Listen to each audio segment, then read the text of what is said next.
भगवान की जय। बम बम भोलेनाथ की जय। आज मैंने बताने जा रहा हूँ और चर्चा करने जा रहा हूँ कि माँ क्या होती है।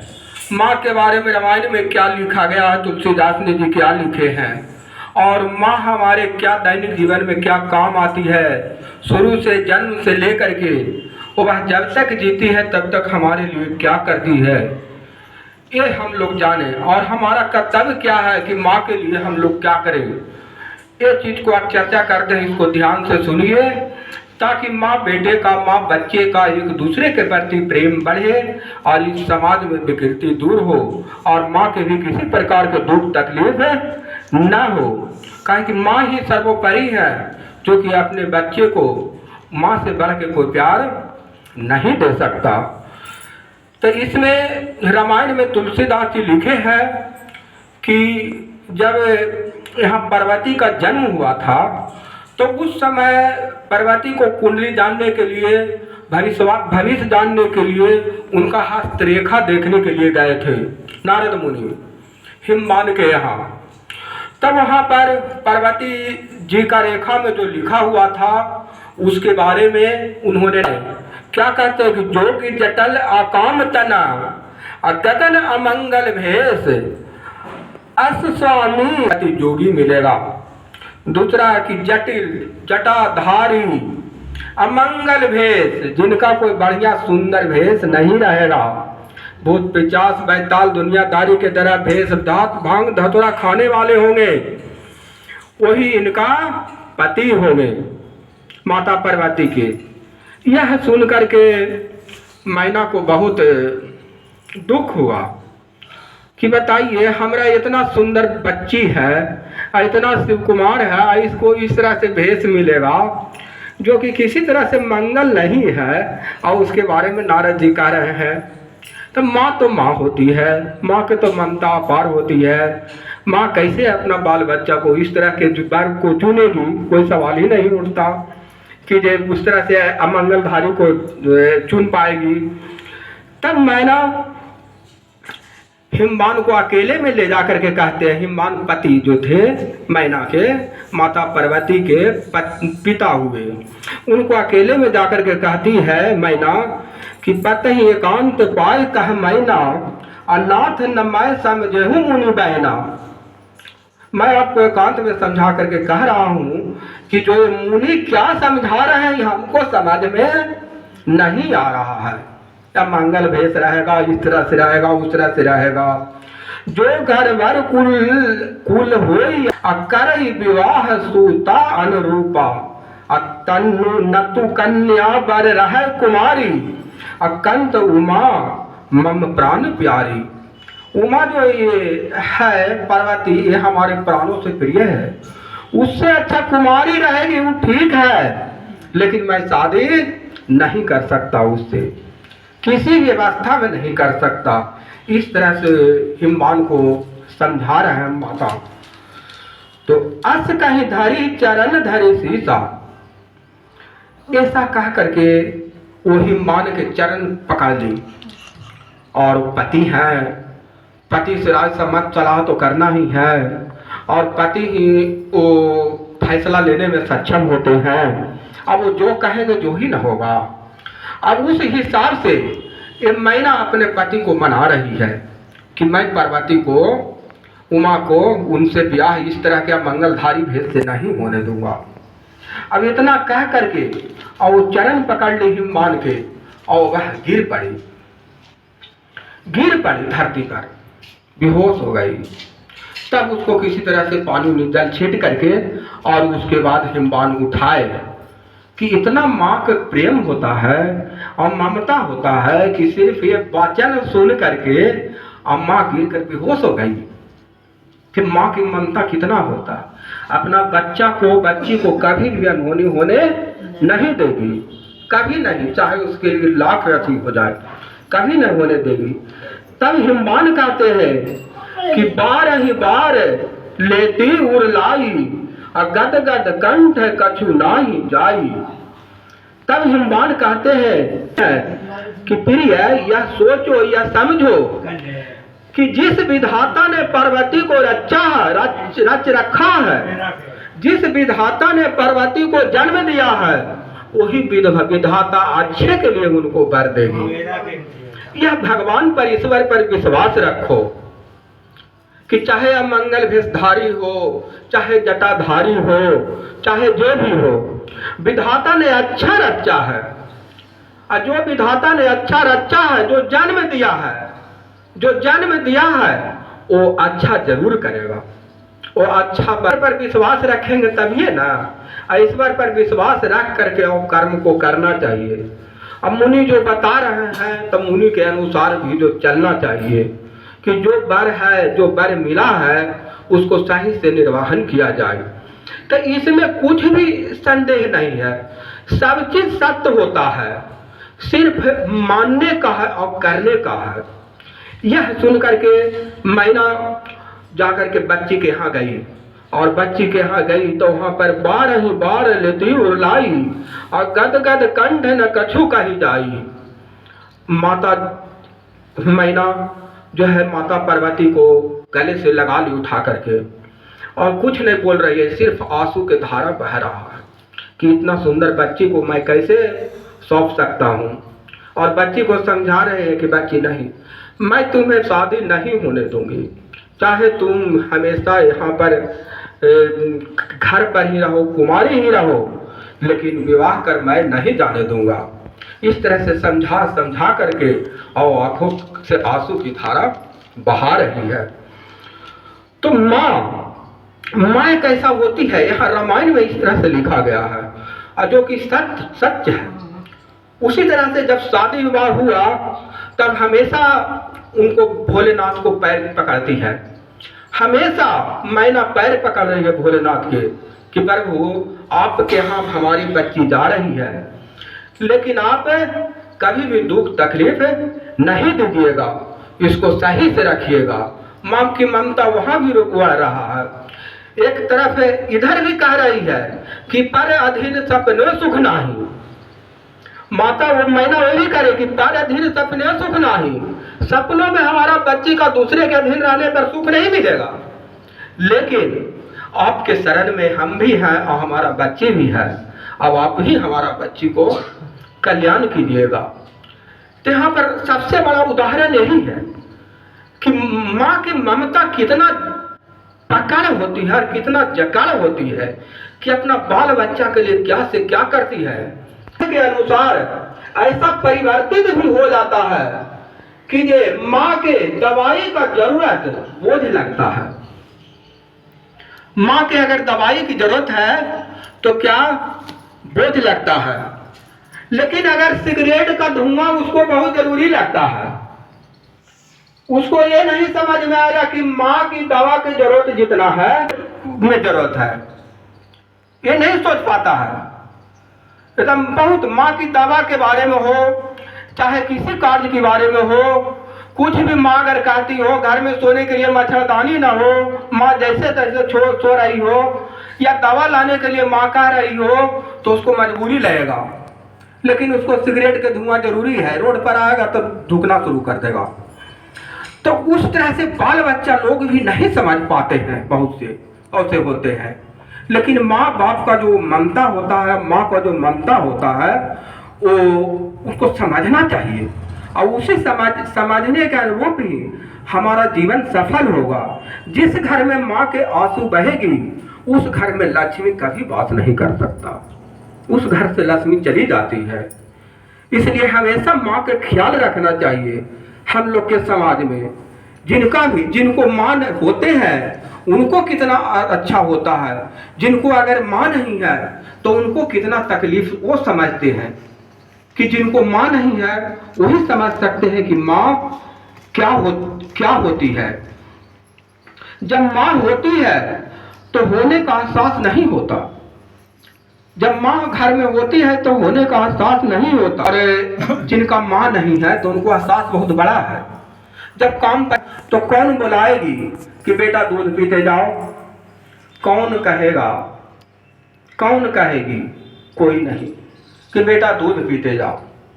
तो माँ ही ऐसा है कि पग पग पर ध्यान देगी कि दूध पीना है, तुमको दूध पी करके जाना है, खाना खा करके जाना है, हमेशा सजाएगी, संभालेगी और उसको स्कूल भेजेगी। और यहाँ तक कि ड्यूटी पर अगर जा रहे हैं तो माँ का हमेशा ध्यान रखता है। माँ के जब तक जीवन माँ के रहता है तब तक अपने बाल बच्चा पर आस रहता है, आस में से आशा रहता है कि जो हमारा बाल बच्चा है, हमारा बाल बच्चा सही रहे, सुखी रहे, संपन्न रहे। चाहे कितनों भी कुछ ना हो, कितनों भी बाल बच्चा गलती करे, लेकिन माँ उसको अपना शरण में ले ही लेती है।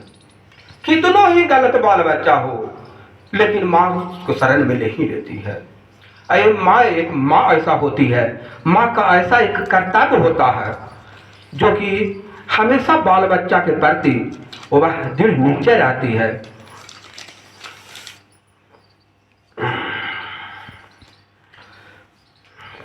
माँ के अलावा कौन कहेगी आज तुम्हारा, माँ के अलावा कौन कहेगी कि आज तुम खास काम से जा रहे हो?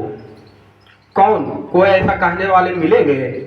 माँ के अलावा कोई नहीं ऐसा कह सकती है कि आज खास काम से तुम जा रहे हो तो दही खाते जाओ। दही खाने से जतरा बन जाएगा तुमको, कहीं पर भी काम से निकल रहे हैं तो माँ हमेशा ख्याल रखती है। कहने का मतलब माँ हमेशा ख्याल रखती है कि तुम जिस काम में जाओ उस काम में हमेशा तुम सफल हो। इसीलिए वो बार बार कहती है कि तुम बेटा आज दही खा करके जाओगी, गुड़ खा करके जाओगे तो तुम्हारा जतरा बन जाएगा। ये माँ हमेशा सोचती है। इतना ही नहीं, माँ इतना सोचती है, इतना मनाती है कि ये बाल बच्चा जब बेटा तुम वहाँ पर जा करके बाहर जा रहे हो तो वहाँ जा करके भगवान से प्रार्थना करते कि हे भगवान इसको अच्छा से अच्छा नौकरी दे देना, अच्छा से अच्छा कार्य दे देना। लेकिन एक तरफ इधर भी मना रही है और दूसरा बच्चा से बिछुड़ करके वह बिछुड़ने का डर भी सता रही है। डर होता है ना, बाल बच्चा जॉब लग जाएगा, मना रही है बाल बच्चा जॉब लग जाए, अच्छा काम मिल जाए, और उधर एकांत में जा करके रो रही है, आंख से आंसू बहा रही है। किस लिए? कि बेटा को अच्छा काम लग जाएगा। लेकिन फिर भी दिल पर पत्थर रख करके और उसने ऐसा भगवान से प्रार्थना कर रही है कि बेटा भगवान इसको सुखी रखना, पुत्र को सुखी रखना। हमको चाहे जो गति हो, जो परिणाम हो, अकेले रहना पड़े चाहे जिस तरह से रहना पड़े, लेकिन हमारा बाल बच्चा को कल्याण करना, भगवान से हमारा यही प्रार्थना करती है हर समय। इसलिए बाल बच्चा को कर्तव्य है, बाल बच्चा को भी ध्यान देना चाहिए कि माँ को क्या जरूरत है। माँ उम्र दराज हो गई है, माँ बूढ़ी हो गई है, माँ के क्षमता नहीं है काम करने का, माँ कुछ कर नहीं सकती है, तो उनको किस तरह से मदद किया जाए, कैसे मदद किया जाए। आज लोग क्या करते हैं कि माँ को पेंशन तक के उठा लेंगे, अपने पास रख लेंगे और माँ को पेंशन तक के नहीं देंगे। कितना गलत काम है कि माँ को आप 2 पैसा दे भी नहीं सकते खर्च के लिए कि माँ 100-200 रखो ताकि तुम्हारा काम होगा, कुछ खाने की भी अगर जी में इच्छा हो तो उसको खाओगी। लेकिन नहीं, इतना तक के समाज में इतना बुराई आ गया है कि वो माँ के पेंशन जो 400 रुपया सरकार की तरफ से इसी मदद के लिए दिया जाता है ताकि वृद्धावस्था में माँ बाप को काम आए। उसको दवा के लिए जरूरत है, माँ बाप को कपड़ा के लिए जरूरत है, लेकिन पेंशन तक के उठा लेता है, ले लेता है। सोचिए ऐसा आपको देखने का मिलेगा, ऐसी बात नहीं है। अगर जो इस तरह से गलत काम करता है समझना चाहिए भगवान हर समय ख्याल रखते हैं, हम हर समय देखते हैं। ऐसा समाज में हमने देखा है, चाहे बेन की मामला हो, हमने भी ऐसा अनुभव किया है कि जो भी माँ बाप को रुलाते हैं, माँ को रुला दी तो समझ गए कि उसका घर बर्बाद, अपने खुद विकृत हो जाता है, तहस नहस हो जाता है। पर ध्यान देना चाहिए, माँ नहीं करती है, माँ ऐसा नहीं बनाते हैं। माँ ऐसा, अब कोई भी गलती करता है, बाल बच्चा कितनों भी गलत करे या कोई भी, तो माँ तो क्षमा कर देती है, लेकिन ऊपर ईश्वर वाला भूखे रह के मर जाएगी, लेकिन बाल बच्चा को श्राप कभी नहीं दे सकती। लेकिन भगवान जो है वो नहीं छोड़ते हैं, इसीलिए नहीं छोड़ते हैं कि आज तुम ऐसा गलती करोगे फिर समाज में दूसरे कोई गलती करेगा। जिसने तुम्हारा जन्म से पालन पोषण आज किया है, सारा दुख सह करके, और जो इस तरह से तुमको इतना बड़ा बनाया है, और उसी को तुमने इस तरह से धोखा देते हो कि 2 पैसा हजारों हजार कमाते हो, 100-200 खर्च नहीं कर सकते हो, यहाँ तक कि माँ के भी जमा पूंजी तुम ले लेते हो। तो सोचो तुम्हारा साथ क्या होगा। उस पैसा को जमा करके धन संपत्ति खरीदने से क्या धन संपत्ति रह पाएगा? नहीं रह पाएगा। खुद ही नहीं रहेगा तो धन संपत्ति क्या रह पाएगा। ऐसा समाज में देखा गया है, ऐसा हम लोग ने देखे हैं। इसलिए सभी से, आप लोग से भी विनती है, निवेदन है, और हम लोग भी इस पर मनन करें, और समाज से भी निवेदन है कि माँ बाप को कभी भी इस तरह से कष्ट न दे। जीते जी कष्ट कभी नहीं दे। मरने के बाद तो भोज और बैताल करने से क्या फायदा है? उससे कुछ फायदा होने जाने वाला है। जो पूजा पाठ होता है वो भगवान को आत्मा के शांति के लिए वो कर दिया जाए। पूरा भोज देने से क्या, तो मरने पर आंखों बहाने से क्या फायदा है? कुछ नहीं। इसीलिए जो भी करना है उनको जीते जी करना है। वो तो काम किया है नहीं, कीजिए तो भी ठीक है और ना कीजिए तो भी ठीक है। माँ तो देखने नहीं आती है। इसलिए माँ को हमेशा, चाहे जिस तरह से हो, जितना क्षमता हो उतने अनुसार माँ को पर ख्याल रखें। माँ को अपने मच्छरदानी में सो करके माँ के बिना मच्छरदानी में सोने न दे। हमेशा मच्छर काटेगा रात भर। माँ की इतना शक्ति पहले ऐसा नहीं होता है कि जिस माँ ने आपको रात दिन पंखा झेल करके सुलाए है वो अपने खुद आज झेल सकती है? नहीं। औसा ताकत आज है नहीं कि मच्छर भी काट रहा है, सोए हुए है और पंखा भी औंकते रहे। लेकिन वही माँ एक दिन रात दिन जग करके मच्छर नहीं काटे बउआ को, और पंखा झेल करके रात रात भर जग जग के बिहान की है। और आज आप माँ के लिए इतना भी नहीं कर सकते हैं कि पंखा नहीं झेल सकते हैं तो मच्छरदानी भी नहीं ला के दे सकते हैं। कौन अपना समझाए? इसलिए हमेशा ध्यान रखें और माँ का हमेशा ख्याल रखें। यही समाज से मेरा निवेदन है, और मैं भी इस पर हमेशा आप लोग को इस पर चर्चा करता रहूँगा ताकि माँ का भी आशीर्वाद प्राप्त हम लोग पर भी होता रहे। आगे चलने दिए भगवान।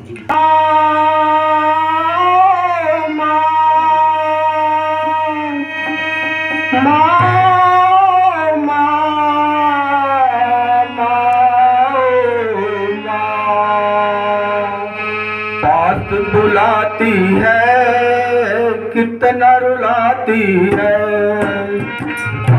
बुलाती है कितना रुलाती है। याद तुम्हारी जब जब मुझको आती है, आती है।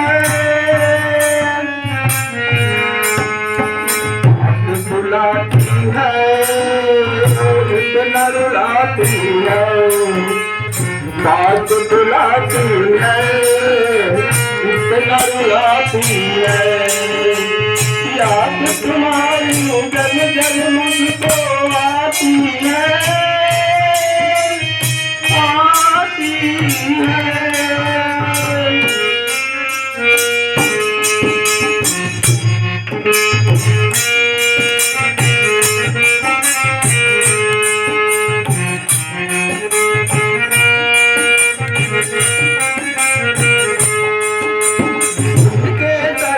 ममता की दुआएं हैं, किस्मत वाले वो हैं जिनकी माएं हैं।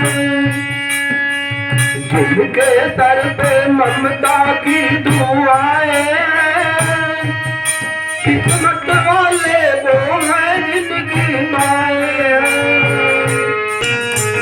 जिस्म तो होता है पर जान नहीं होती, तुमसे पूछो जिंदगी मां नहीं होती।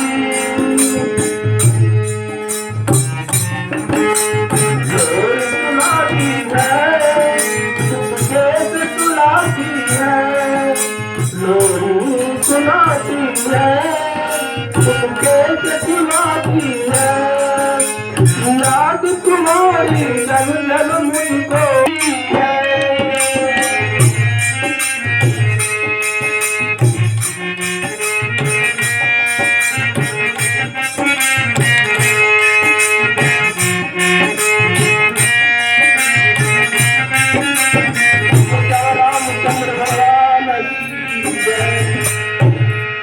तो फिर